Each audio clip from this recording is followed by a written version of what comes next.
कक्षा 6 विषय हिंदी। काव्य 2 एक जगत एक लोक। मित्रों, आगे हमने भाग 1 में एक जगत एक लोक इस काव्य का विषय प्रवेश देखा, काव्यगान किया। काव्यगान के साथ हमने काव्य के कठिन शब्दों के अर्थ भी देखे और काव्य की समझ भी ली। अब हम आगे भाग 2 में काव्य का अभ्यास और काव्य का स्वाध्याय देखेंगे।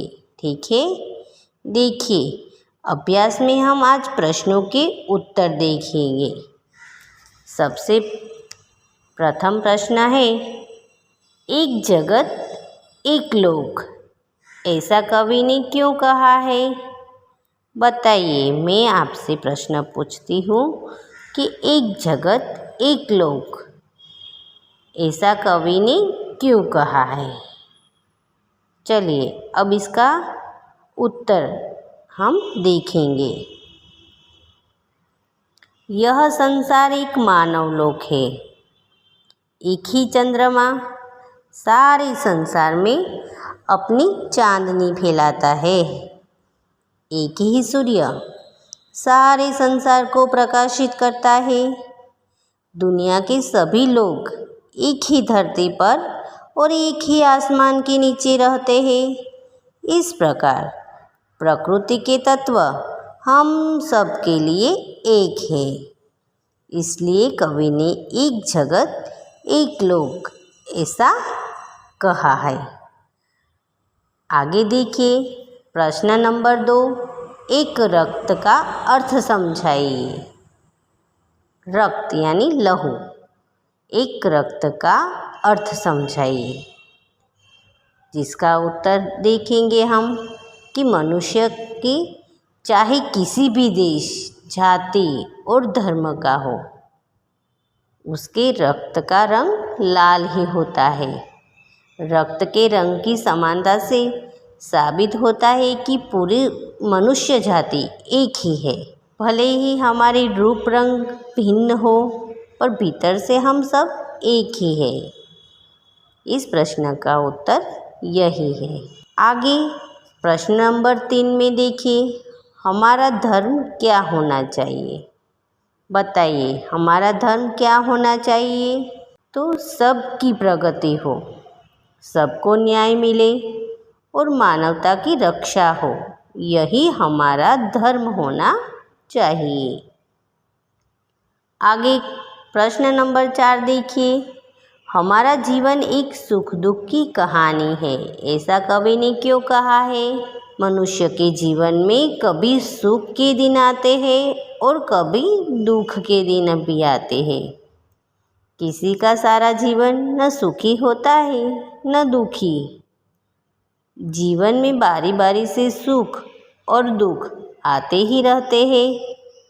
इसलिए कवि ने कहा है कि हमारा जीवन एक सुख दुख की कहानी है।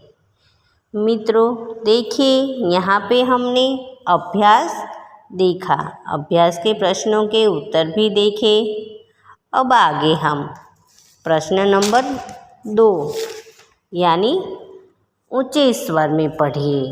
सूर्य, सुख, दुख, रक्त, अस्थि, प्राण, गाय, गुंज, हर्ष, ऐक्य, कर्म, प्रगति, लहराए और विश्व शांति। यह शब्द हमने ऊंचे स्वर में पढ़े। आगे प्रश्न नंबर 3 देखिए। उदाहरण के अनुसार निर्देशित वर्ण से शुरू होते अधिक से अधिक शब्द बनाइए। देखिए यहाँ पे उदाहरण दिया गया है। क से शब्द बनेगा कौवा, कमल, कागज और कौशल। देखिए यहाँ पे मैं आपको ग से बने शब्द यहाँ पे दिखाती हूँ। आपको क्या करना है, आपको और भी शब्द आते हो तो आप और शब्द जो आपको आते हो वह लिख सकते हो। देखिए यहाँ पे ग से हम शब्द बनाएंगे गणेश। गमला, गज, गीत। तो ग से आपको इसके अलावा और भी शब्द आते हो तो आप वह लिख सकते हो। घ से हम शब्द बनाएंगे घर, घड़ी, घटना और घटा। यहाँ पे हमने घ से बने शब्द लिखे। आगे च से बने शब्द हम बनाएंगे। चरखा, चमचा, चरण, चटाई। म से बने शब्द देखिए। म से हम शब्द बनाएंगे मकान, मक्खन, मोर और महल। देखिए यहाँ पे हमने प्रश्न नंबर 3 लिख लिया। अब आगे हम प्रश्न नंबर 4 शब्द सारणी। यह आपको स्वयं लिखना है, यानी यहाँ पे देखिए उदाहरण में दिया गया है बाइबिल। ऐसे शब्द आपको बनाकर लिखने हैं और बाइबिल यह धर्म ग्रंथ है, ऐसा शब्द भी आपको बनाना है। आगे हम स्वाध्याय देखेंगे, यानी हमने यह अभ्यास देखा। अब आगे स्वाध्याय के प्रश्नों के उत्तर, यानी निम्नलिखित प्रश्नों के उत्तर हम यहाँ पे देखेंगे। प्रश्न नंबर 1 यहाँ पे देखिए, इस काव्य में प्रकृति के कौन कौन से तत्व है बताइए। एक जगत एक लोक, इस काव्य में प्रकृति के कौन कौन से तत्व है? तो जिसका उत्तर हमें मालूम है कि इस काव्य में प्रकृति के तत्व चंद्रमा, सूर्य, भूमि, आकाश, हवा और पानी, यह सब प्रकृति के तत्व है। आगे प्रश्न नंबर 2, एक जगत एक लोक काव्य का ऐसा शीर्षक क्यों रखा गया है बताइए। तो पूरे विश्व को एक ही सूर्य प्रकाश देता है, विश्व में एक ही हवा चल रही है और पानी भी एक ही है, सबके जीवन में सुख और दुख समान है, सभी मनुष्यों का शरीर मांस और हड्डियों से बना है। इस तरह कवि ने पूरे विश्व की एकता सिद्ध की है। इसलिए इस काव्य का शीर्षक एक जगत एक लोक रखा गया है। यह हमने प्रश्न नंबर 2 का उत्तर देखा। अब आप बताएं कि प्रश्न नंबर 3 में आप इसके अलावा और कौन कौन से शीर्षक देना चाहेंगे। आप बताइए कि एक जगत एक लोक, यह काव्य हमने काव्य की समझ ली है, तो इसके अलावा आप कौन कौन से शीर्षक देना चाहेंगे। देखिए हम इसके अलावा काव्य को ये शीर्षक दे सकते हैं कि एक विश्व, एक धरा तथा हम सब विश्व बंधु, यह शीर्षक दे सकते हैं। ठीक है, आगे प्रश्न नंबर 4 देखिए। सभी नदियाँ अलग अलग है, फिर भी कवि क्यों कहते हैं कि एक ही पानी। तो जिसका उत्तर आपको पता है कि सभी नदियों के पानी की वैज्ञानिक संरचना एक जैसी है। सभी नदियों के पानी का मनुष्य के लिए समान उपयोग है, इसलिए कवि अलग अलग नदियों के पानी को एक ही पानी कहते हैं। आगे प्रश्न नंबर 2 देखिए, विलोम अर्थ वाले शब्दों के जोड़े बनाइए और उदाहरण अनुसार वाक्य में प्रयोग कीजिए। देखिए यहाँ पे गोल सर्कल के अंदर विलोम शब्द दिए गए हैं, शब्द है और इसके विलोम अर्थ है, तो हम यह देखेंगे। पास, यह उदाहरण दिया गया है। देखिए पास, जिसका विलोम अर्थ होता है दूर। वैसे ही शुभ, तो शुभ का विलोम अर्थ होगा अशुभ। आगे प्रकाश, तो प्रकाश का विलोम अर्थ क्या होगा? प्रकाश का विलोम अर्थ होगा अंधकार। आगे है मृत्यु, तो मृत्यु का विलोम अर्थ होगा जीवन। आगे चौथा शब्द देखिए स्वामी, तो स्वामी का विलोम अर्थ होगा दास। आगे पांचवा शब्द देखिए जड़, तो जड़ का विलोम अर्थ होगा चेतन। यह हमने शब्द के विलोम अर्थ देखे। अब आगे हम इसका वाक्य प्रयोग करेंगे। देखिए कैसे करना है। यहाँ पे मैं आपको एक उदाहरण देती हूँ। देखिए, मेरे घर के पास मीना का घर है। सबसे प्रथम शब्द कौन सा लिया हमने? पास, और इसका विलोम अर्थ लिया दूर। तो इससे हम शब्द बनाएंगे कि मेरे घर के पास मीना का घर है। और दूसरा वाक्य बनाएंगे, मीना का घर मेरे घर से दूर नहीं है। यह मैंने आपको उदाहरण दिया। अब आपको क्या करना है? ठीक वैसे ही शब्द के विलोम अर्थ के साथ वाक्य प्रयोग भी करना है। शब्द है शुभ,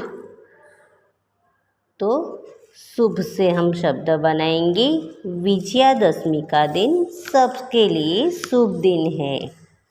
और इसका विलोम अर्थ हमने दिया अशुभ, तो अशुभ से हम वाक्य बनाएंगे कल का दिन सबके लिए अशुभ था। ठीक है। आगे देखिए प्रकाश शब्द का अर्थ हमने दिया अंधकार, तो प्रकाश से हम शब्द बनाएंगे सूर्य हमें प्रकाश देता है। ठीक वैसे ही अंधकार से हम शब्द बनाएंगे दीपक अंधकार का नाश करता है। आगे देखिए मृत्यु, और जिसका विलोम अर्थ हमने दिया जीवन, तो मृत्यु से हम शब्द बनाएंगे सबको एक दिन मृत्यु आती है। और आगे जीवन से हम वाक्य बनाएंगे औषधियाँ हमें जीवन देती है।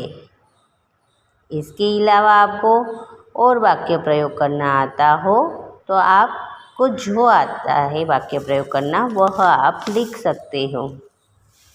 आगे देखिए स्वामी, यह शब्द है तो जिसका विलोम अर्थ होता है दास।